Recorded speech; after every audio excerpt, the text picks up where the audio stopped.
Hello. Oh, it's So, us again. yeah, so after a wardrobe change, it stars It's back. cold in here. Is it Drop down to about 55. 55?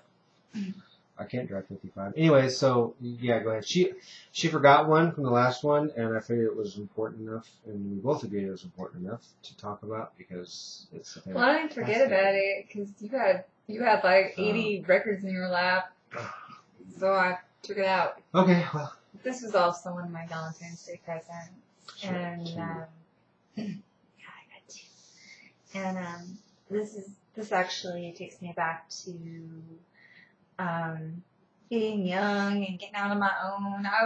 I'm that old. I was in college, 17 years old, going to college when this dropped and they were playing it on the radio. Great. It's Red Hot Chili Peppers, Blood Sugar Sex Magic, and I'm sure you've all heard this. Mm-hmm. It's a mainstay.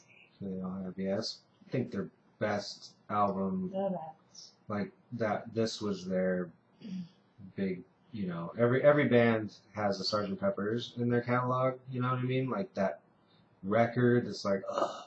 And I think for them, this was it. This is it. It was, it broke them. It was commercial without being commercial. A lot of great songs on it.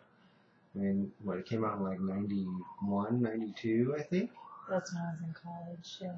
Graduated from high school and college. Yeah, it's Memories of first cars and first jobs at Dairy Queen and being out driving around on your own without mom there. Yeah. Amazing. And what was it that you told me about this album? They recorded it? Oh, in a house in Hollywood. It was a haunted house in Hollywood. Haunted house. Yeah, I forget whose it was. I think it was like Houdini's house or somebody like that. And there was a haunted house.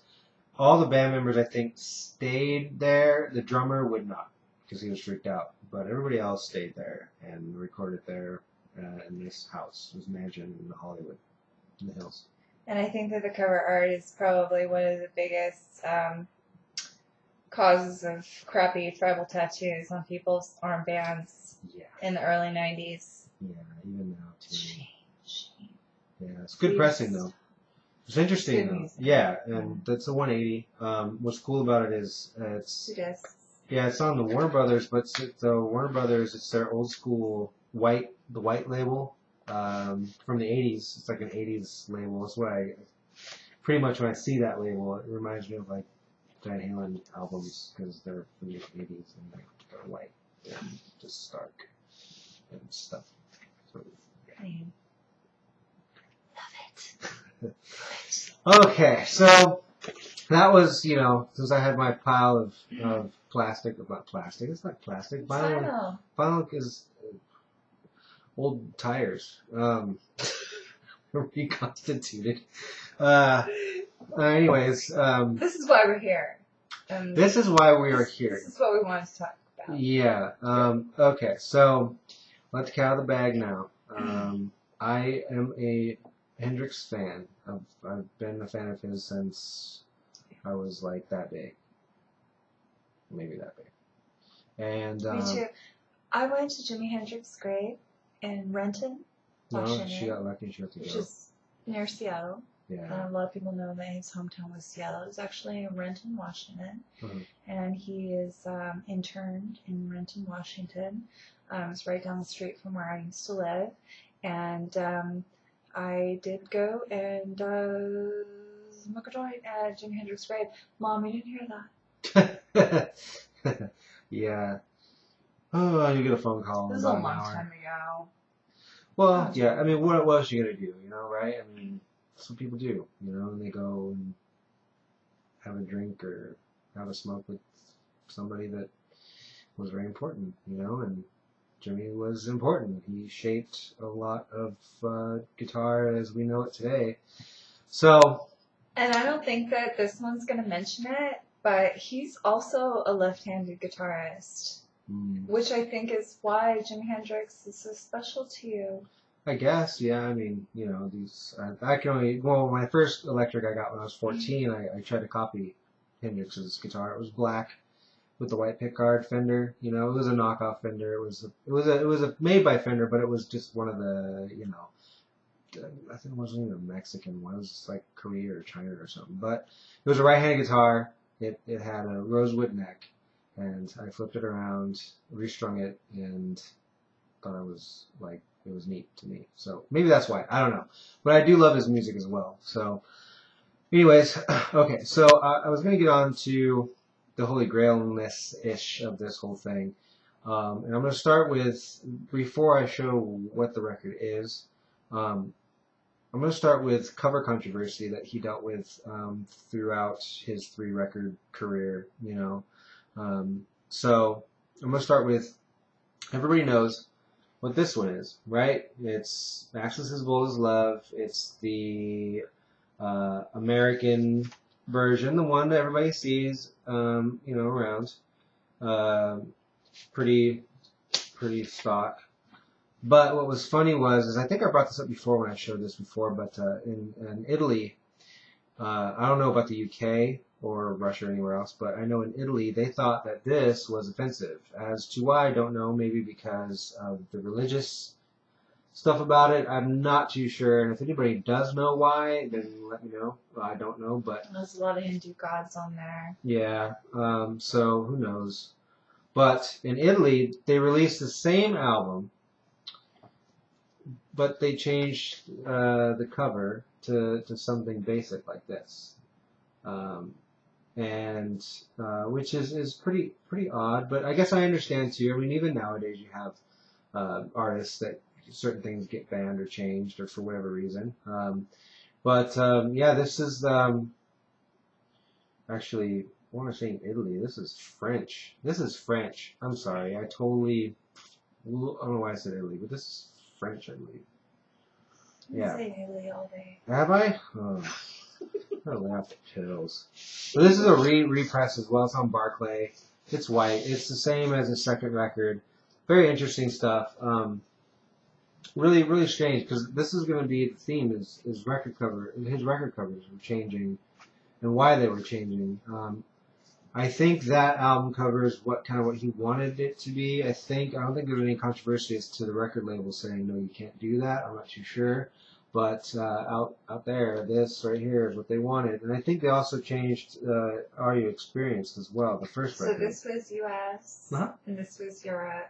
Yeah, France, Italy. I guess it's in the same area. But we never had this cover in the U.S. No, this is not what you saw here in the U.S. This is the one that we got here. So it's still very interesting to know that that's what this is and why that is. I never knew that. I found this. I thought, oh, this is interesting. I just bought it, it's cool, man. Pretty neat little piece of trivia, I guess. So, which leads me to his third album. His third and final one that actually he did. Now with this one, we all know, even though I don't have one, the Electric Ladyland, everybody knows it's in space. It's the fiery red face, and then on the back is some other pictures of him, and you open it up, and it's the standard version of it. But back when it was released, he wanted a totally different cover. Actually, I believe it was Linda Eastman, who became Linda McCartney, took some pictures of him and the experience at a park. And I think they were around a statue of either Snow White or somebody, something like that, with kids around. And I think that might be inside of the American version. I'm not too sure. I'm really shady on it, so I don't have one. Every one I come across has always just been beat to hell. It just looks awful. So I still gotta find one for playing purposes. So one of these today. Yeah, I did too. It was beat to hell. Yeah, they always are. It's like the Janis Joplin. Yeah, that too. Janis Joplin. Pearl. Every time you find one, busted. it looks like somebody used it for frisbee or just because it's good stuff. Yeah, and they're played a lot. So the red cover, the American version of it and everything. That's the one that's known, and that's the one that always will be known. Now, Hendrix didn't want that cover, and like I said before, he wanted the picture of the park. Well, his record label over here said no, and his record label over in Europe, which was Track Records, said no. by the time they were going through bankruptcy, so Polydor took over. But in the UK, they thought it would be a great idea to take this picture that I'm about to show, and if y'all flag me, I totally understand, and yeah. So this is the controversial Electric Ladyland English pressing of all the boobies. It's just boobies, don't worry, come on, we all been there. Yep, about 40 pairs of boobs there, all different shapes and sizes. This is the Polydor UK pressing of this, and on the inside you get... There's the man. And then his two helpers at the bottom. I don't know what that says, but it says quite a lot. It really does, because this was the last record they did. I'm in full color and I have smoke. You guys are in black and white. You guys doing it wrong. No. But no. Afro. Yeah, no Redding and no Redding and I'm drawing a blank. No, Mitch Mitchell. Sorry. Yeah. So this here, actually, Dave, again, I mentioned Dave, had this in his shop, and I think it was around Christmas time. Yeah. Because I knew about this, and this was so... You can find them, trust me. You can find them, and a lot of them are beat to shit as well, you know, from what I understand. They're out there. But this one, he got this back in November, and I have a Facebook, and he posted it, and I'm like, oh yeah, you got one of those? Oh my gosh. And so this to me is like the Holy Grail for myself, for my Hendrix stuff that I have. This is like it. Like this is, yeah, because this ain't gonna be out no more. After the family took over, this has officially been banned by the family. So forever. Which would have been after his death. Yeah, which was like 80s, 90s. I think they took over when they won their rights back. Really? Yeah. So yeah, this has been phased out. And he said that you also clean coffee, blah, blah, blah. And sure enough, I mean... It's minty. It's like never, ever, ever, ever, ever been played. I think maybe once or twice. Maybe like on a good day or something. I don't know, but I don't know if you'll be able to pick this up. This is just one of the sides of it. But they're both equally as beautiful. Like, it's immaculate. So I want to get a US version to play regularly. This will probably be played once a year, if that, just to enjoy the fact that this is a 68 Polydor pressing of this thing. And another interesting fact, I brought up auto coupling. Well, this one's been auto coupled as well.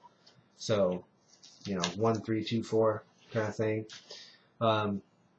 Which is interesting, because and plus seeing what side is what side was kind of hard because there's a bunch of numbers, and then you get like the side after that, which I discovered today, not the first day, but hopefully you can see in there where you have under the 33, it says 2 blah blah blah, then C. Yeah, that's the way you see the sides in there. It's kind of odd, but this is like minty fresh, like it not a single scratch on it. It was a little dusty, cleaned it. It's just, dude, wonderful, wonderful copy.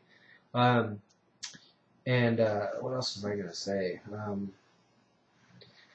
I think this is just, it was an amazing thing, and it was a gift from this one right here. He totally hooked me up fat on this one. I'll tell you, over this last Christmas season, it was our first Christmas together, and I really wanted to get this album for him. I knew he wanted it bad, and he'd been talking about it. And you know, things weren't so perfect last Christmas. You know, financially wise, you know, some stuff was hard, but you know, we had that opportunity when we went in there, and we had some extra money, and it was up on the shelf, and I knew he wasn't going to reach for it, so... Yeah, no, I was. I saw it. He had it there since November. I got this last week, or she got it for me last week, and And I told her, I'm like, look at the boobs. It was the first thing you pointed out when we went in there. Yeah, and it wasn't cheap. It was not cheap at all. And she haggled though. She's like a boss, dude. She haggled and she got a good deal. No thanks to this one drooling. Yeah, because here's the thing. It's up on the counter, you know, way up there, and you know, Dave's like, "Well, you want to see it?" And I'm thinking to myself, okay, as long as I don't have to touch it. I'm like, you touch it. You're doing the deal. You touch it. And then she's all, oh, fake. And I'm like, oh shit, I got it in my hands. And now I'm looking at it. I'm like, oh shit. And then I'm like, I pulled the vinyl out. And I'm like, oh, I hope there's a big gash in it or something where I don't want it. Hell no. It was all like, shiny, nothing wrong with it. So. Yeah, and she got a good deal. You know, he wanted X amount, and she got some money off. But yeah, I mean, this is like amazing. And also too, one of the and look up this song too. 1983, The Merman I Should Turn to Be, Moon, and the second track on there, Moon, Turn the Tides Gently, Gently Away. One of his finest pieces of work, I think, done by any band, anybody, anywhere. It's so beautiful. And on this version, you get a little bit longer of a version. It's interesting how they gave you like an extra minute. I think a minute and a half. Very nice. And the American version is shorter. But yeah, look up that song if you want to experience something that will take you on a journey that is amazing, and that's what I love about this record. I mean, it's a little, for some people, it's a little jammy, and there are some jams in there, but the stuff that he was doing at the time was just freaking amazing, and this is amazing. And if I may interject, it was totally worthwhile for you to have this album, and like I was telling him earlier, since we met each other, he's taken somebody who was a flea market vinyl collector and, you know, still very passionate about my music and the vinyl ritual, and just opened me up to a whole new appreciation of cover art and, you know, grams of vinyl and who pressed what when and what was outlawed and what replaced it. And he's quite the vinyl connoisseur, and he's been quite a teacher to me, and he's a cool dude. And he is a cool dude. He is. You are. And you deserve this, and that's why he's got it. Yeah, it's amazing. So yeah, so that was the big thing. You know, that this is like, for me, I don't know if there's anything better. Maybe a Beatles Butcher cover, but I don't know anybody that has like 5 Gs. And that's kind of a lot of money to spend on one record. Give it to next year. Yeah, there you go. I'll hustle. Yeah, you'll have another tree next year. King of the castle. King of the castle. What are you gonna do? What do you do? What you want? What you want? Yeah, right. What you need? I got your brands right here. You know what I'm saying? But yeah. Anyway, so this video's gone on for 18.5 minutes now, so I think it's time to go. And so yeah, so you know, I don't know. It was awesome. It's real awesome. I'm glad we're doing videos again. And for sure. Yeah, I'm glad that she's liking it too. Thanks for having me. Oh, no problem. So, so when's yeah, whatever. Anyways, so I gotta go. So I'm getting a little unfocused. So, anyways, I'll see you guys hopefully next week or so. You know, we'll be kicking it around. So, and if not, then as soon as possible. So we'll see. All right. Bye, everybody. See you guys later. Take care of yourselves and have a good evening. And if you're off tomorrow, have a good day off tomorrow. He'll be here too. Yeah. I'll be at work.